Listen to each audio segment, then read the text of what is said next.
were struck by a thunderbolt.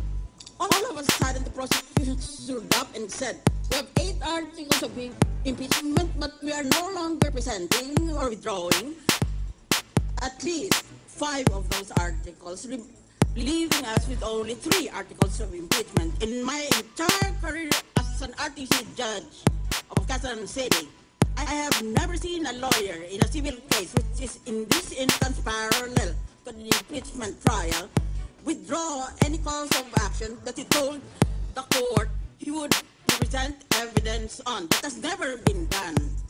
Manalo na kami. Meron na kaming proof beyond reasonable doubt. Good grief. That is an attempt of court. Ang yayabang ng mga nagsasalita ng ganyan. Oh my goodness. Is a ground for contempt of court. Una sabi nyo, malakas ebidensya namin kasi 8 ang krimen niya. 8 ang articles of impeachment namin. Bilangin mo, 8 yan. Pagkatapos ngayong 2 buwan pala, wala na. 3 na lang sa 5. Kasi tama na yun, panalo na kami. Wow!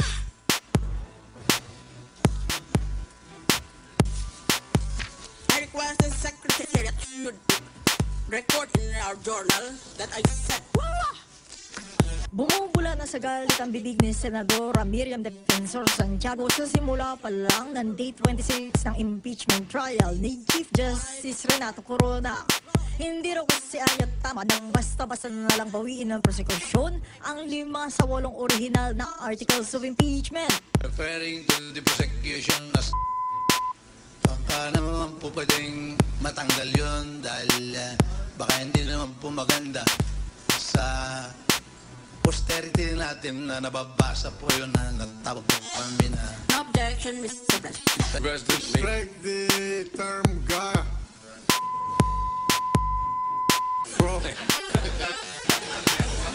from the record. Habang nagtatalumpati si Santiago, nakuda ng mga kamera ang private prosecutor na si Atty. Vitaliano Aguirre na nagtatakip at minsan nagpapagpag pa ng tenga. So, Ang tagpong ito na ulit pa na magsalita sa ikalawang pagkakataon ng senadora. what all this means is that after it makes its formal offer of evidence, the prosecution will then lie down in front of that first table, face down on the floor, and assume a planking position. Kung madilim na madilim ang utak mo, your neurons are not working. You are flatlined.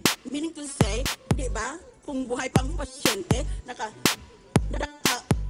up and down ng kanyang recording instrument, pero kung namatay na, nag-flatline na, o yan ang nangyari sa inyo, nagpa-flatline na kayo. Ang ginawang ito ni Aguirre, di pinalampas ni Senador Jinggoy Estrada. Mulat sa pool, nang tumayo si Senadora Miriam Defensor Santiago hanggang natapos si Senadora Santiago ay nakalagay po ang inyong kamay sa inyong tenga. At para bagang ayaw niyo siya pakinggan. Ito po, yan po ay isang kapastusan dito po sa isang miyembro ng hukom na ito.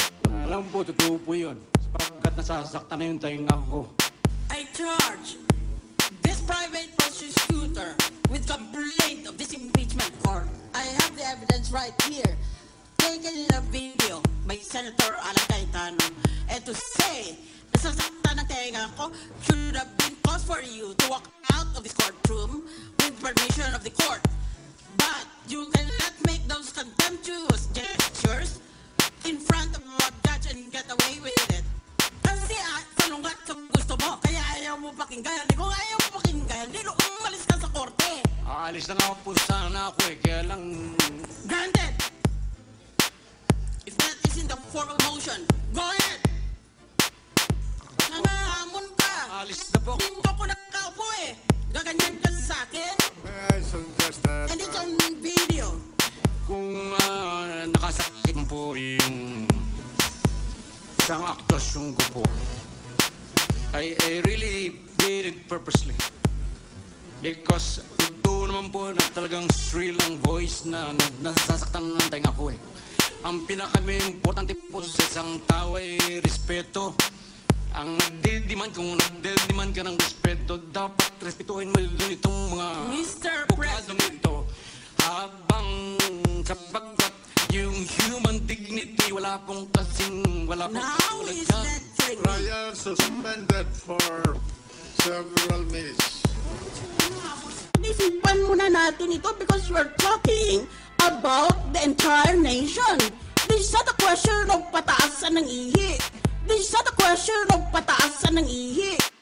Is that a contest of you read? This is not a question of pataasan ng ihi.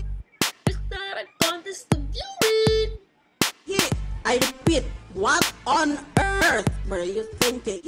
I repeat, what on earth were you thinking? And meanwhile in the universe, some guy challenges the word bus in Scrabble.